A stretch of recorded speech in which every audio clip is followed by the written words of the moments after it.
Good day, ladies and gentlemen. This is Daniel Umstead, host of the RNG Radio Show. I'm really excited. I got another superstar here right on the RNG Radio Show, Mr. Zach Lemaster himself. He is the owner and founder of Rent to Retirement, and I do want to go into all the details as far as what he's doing right now, but I think it would be best coming from him, especially with this podcast. His podcast features what he's just done for the community, in addition for the nation alone. So, ladies and gentlemen, without further ado, Mr. Zach Lemaster. Zach, how are you doing today, my man? Hey, Daniel, love the energy, man. I appreciate the nice introduction, and I'm excited to be here. We're going to have a great chat. Awesome. Also looking forward to it. So start off, man, Rent to Retirement. I did check out the website. I did definitely hit the 2x speed on the intro video along with a couple of other episodes. Want to know, how'd you get started? You know, what led you down this path? And then we could hop right into Rent to Retirement. Yeah, absolutely. So, I mean, I've been in investing professionally for about 15 years. I have a background in healthcare. So my wife and I are optometrists by education. We met in school in Oregon many years ago. I went into the Air Force because I was on scholarship. So I was a captain in the Air Force for 7 years, practiced optometry. I was investing that entire time just because I was interested in real estate. I think once upon a time, I read Rich Dad, Poor Dad, probably was the beginning, as many of us have. But we started investing. I mean, my first house was a duplex that I used a VA loan for. I lived in half and rented out the other half, and then eventually just continued to buy real estate. I mean, and that first duplex was many, many years ago. But one thing I always tell people is since that first duplex, we got the bug, and we've bought more and more real estate every single year since then to scale a very large portfolio. After I left the Air Force, I moved out to Denver, which is where I'm still at today. I worked in private practice for a few years, but we eventually got to the point where we were able to retire from our career paths as optometrists just through real estate, through buying rental properties. And I think the crux there was kind of not just investing locally to where we were because we felt comfortable, but investing out of state where there was better opportunity. And that took some time to build those teams, but that really allowed us to expedite our goals to diversify and achieve better returns. And that was really the birthplace of our company, Rent to Retirement, which assists people in buying turnkey rentals in the best markets throughout the U.S., following the same path we did and working with our team. So hopefully that wasn't too long of a background, but that's my story.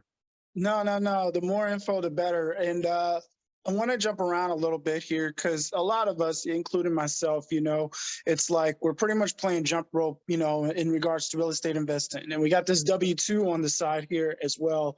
What do you say are pretty much the advantages? Because everybody's looking at the disadvantage. I don't have enough time during the day. I got my family to take care of. Plus, I got to report to my boss and reports.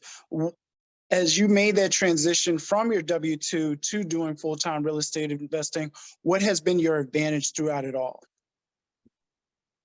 I guess the advantage is that I just grind. And I think many of us are, entrepreneurs and real estate investors. We all grind. Real estate is great because it can start out as a side hustle. You can start out wholesaling, flipping, creative finance, buying rentals, turnkey, whatever the case is. You can invest in real estate kind of as a side hustle and earn additional income and also learn the ropes to the point where you can accelerate it and build it to replace your active income or build an active business or retire as we did. But I think with our advantage, the simple fact of I never looked back. As I mentioned earlier, we bought that first duplex and the next year I bought 2 and then 4. And then, we just multiply. Now we buy large commercial centers, but we just kept going and we were creative. There's been a lot of problems and bumps along the way, but we never let anything stop us. We were tenacious to keep investing throughout it all. And I don't know if that's really our advantage, but that's what kept me going. No. And folks need to hear that because they always hear the disadvantages, and they're always making excuses in regards to, well, I don't have the time. And if they realize like, hey, if your day is starting at 6 a.m., you might just need to start your day at 5 a.m. if you're really trying to get in this. And folks will say like, well, I don't have enough money in the game. Well, start getting connected with people that do have money. And LinkedIn alone, that example being just that connection to the world as well as capital is right there in front of you. When folks go to renttoretirement.com, they're seeing podcasts, they're seeing, how to get started. They're seeing, looking to schedule a free consultation. When folks are there, whether they're experienced or just getting started on this, what do you want folks to look for as soon as they get onto your website? Well, I think it helps to go through the resources because we have a lot on there, right? We do a lot of things in real estate, but our core business is assisting people in building an investment plan and strategy and buying turnkey rentals that fit their goals. Turnkey rentals are properties that have already been renovated or they're newly built, leased, and managed in a market that we've built a team and have a track record and have confidence in. So it's really a passive way to build your portfolio, regardless of what else you're doing in an occupation or what else. If you're a newer investor experience, it's a way to diversify.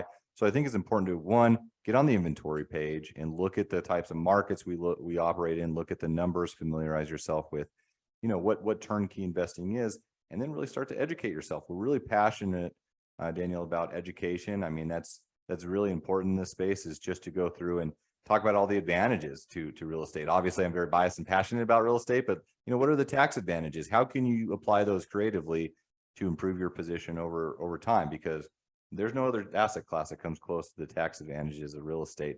But just look through the inventory.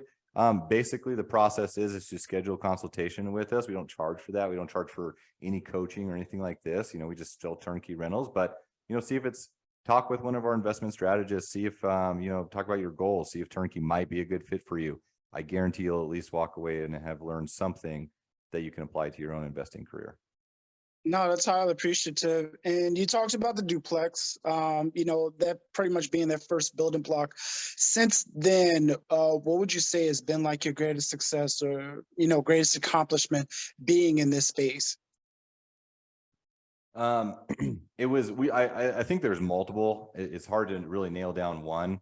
I think when we were first starting out, just even with that duplex, covering our mortgage, right? Living for free and still having an investment that we owned. So we got the appreciation and the tax benefits with that. I mean, that was a huge success for us.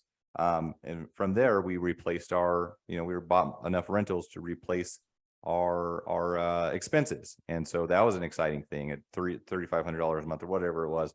And then we got to the point where we were able to replace our active income into the six figures and retire from our professional career paths. Excuse me. And I think that was, we reach all these milestones, and it's kind of like when you're getting started, you think about, this is my goal, right? And it's important to set those goals, but when you reach those goals, it's really important to, one, evaluate how that process has been, but then set the next goal and keep going. And now we're on track to build a, $100 million portfolio with seven figures of rental income on that. We're not quite there yet, but we're getting there.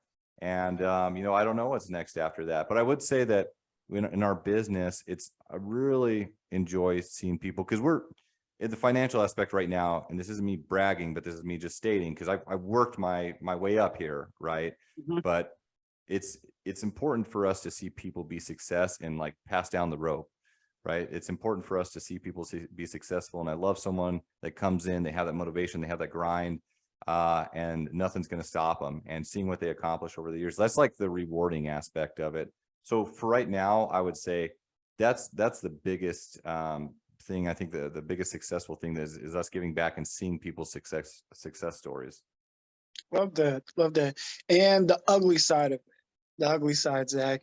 So, I got friends who've lost money, staying in there, deal either fell through.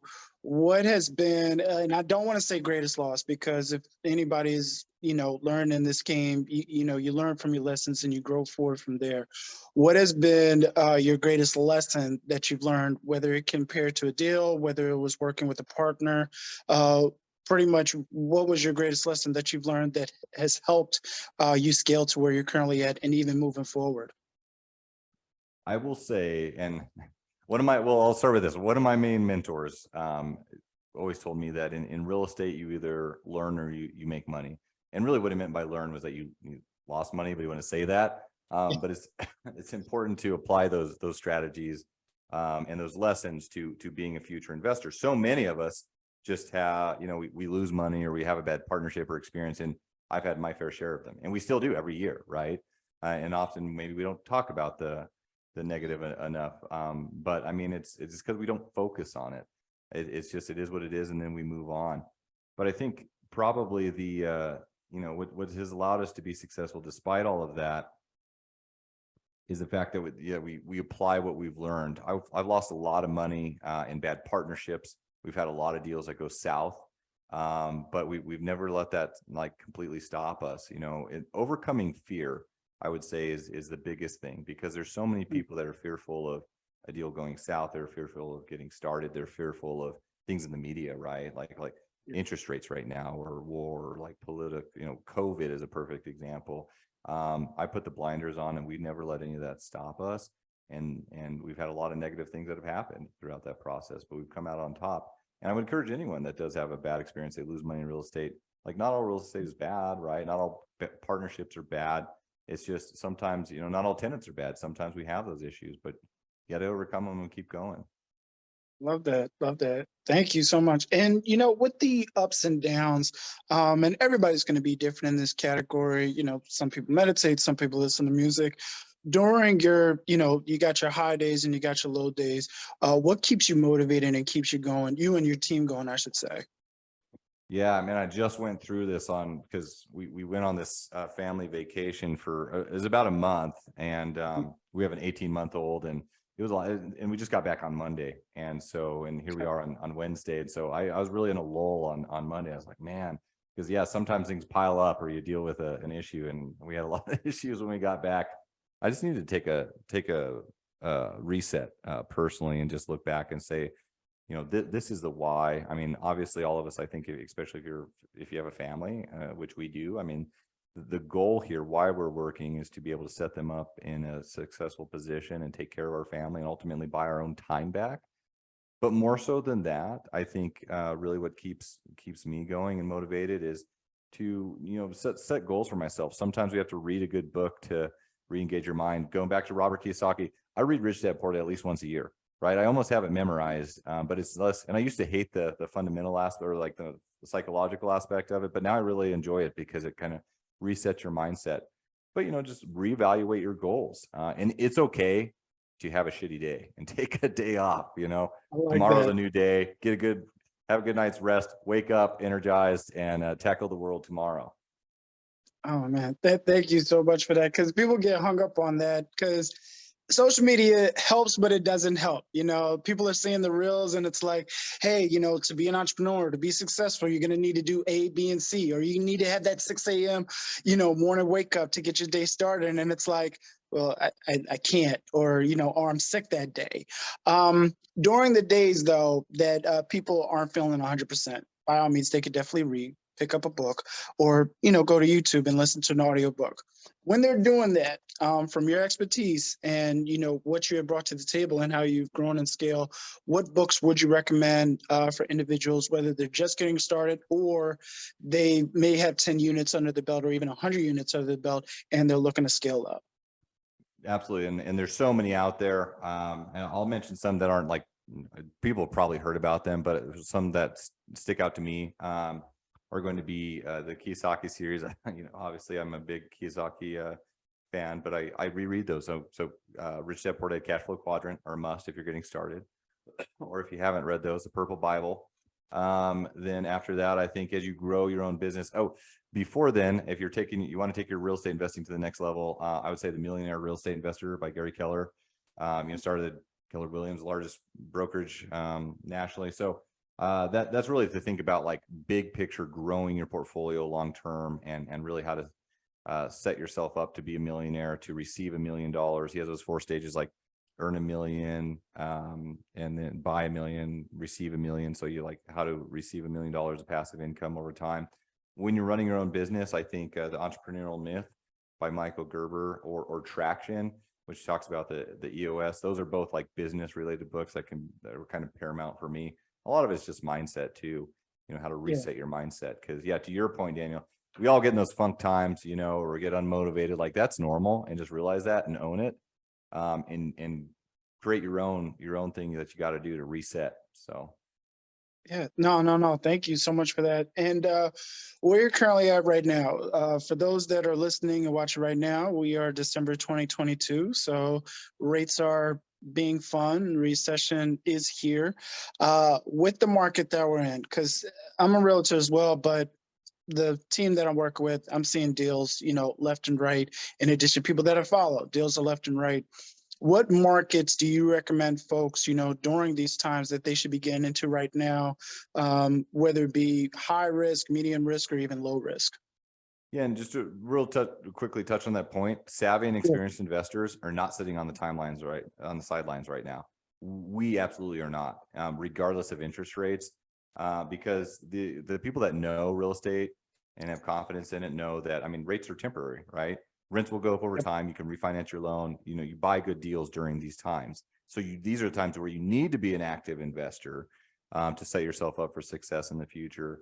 And, this is real estate is a lifelong journey, but the markets that we really like, because we work in 11 different markets throughout the US, mainly Midwest and Southeast, and a little bit out here in the West. But I really like the areas where we're going to see population growth, a diversity of economy, strong economy, landlord friendly legislation, and areas that are kind of in the Sun Belt. So Florida is probably our number one market right now. We do a lot in the build to rent space and new construction space in Florida. And we are still seeing strong appreciation both in rents and price points.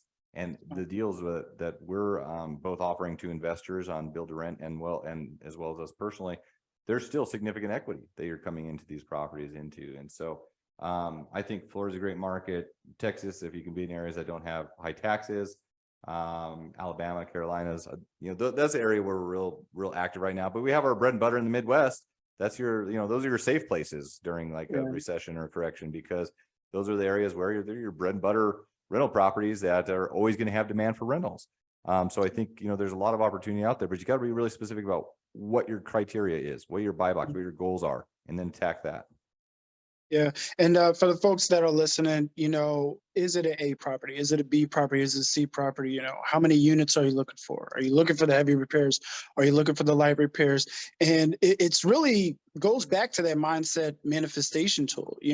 Folks, if you're out here and just saying like, I want to buy an apartment building or I want to invest in an apartment building. Well, there's tons and tons of apartment buildings, but if you're not being specific about the market, about the area that you're looking for, then, you're just going to keep scrambling around. And, like the proverb says, you're going to keep chasing two rabbits and never get there. With action steps and action items that folks need to do, besides going to renttoretirement.com to schedule a session with you, what would you recommend folks, to get the ball rolling? What should they be doing right now, the moment that they're done listening to us? If you haven't bought a property yet, then you need to just buy one, right? I mean, come up with your criteria. Step one is come up with your fundamental criteria. It's okay if you don't have a real long-term game plan. None of us do. Goals are dynamic, criteria is dynamic. Come up with at least a fundamental criteria of what your buy box is, what you're looking for, what your goals are. Set yourself a very specific timeline. If it's buy a property in the next 90 days, if you don't own a property yet, and if you've been listening to things like this and you're interested in investing, buy your next property in 90 days. Now's a perfect time to be buying, even with higher interest rates, because guess what? Rents will go up and you can always refinance that later. But this is a really good time to take action. Tax benefits, there's all sorts of tax benefits that will not be here in a few years that are available right now. It's important to act on that, but set your criteria, get your finances in order, go get a pre-approval letter, know what your buying criteria is, connect with the right people, and take action and buy that property in the next 90 days. Love that, man. Love that. And then you talked about getting to 100 million in your portfolio. What else should folks be looking out for you coming from you and your team in 2023, man? We're doing a lot of exciting stuff. We sold over 1,000 turnkey rentals last year. I don't think we'll meet that this year, but our goal is to break into a lot of different asset classes. We work in single family, small and large multifamily, all across the Midwest and Southeast.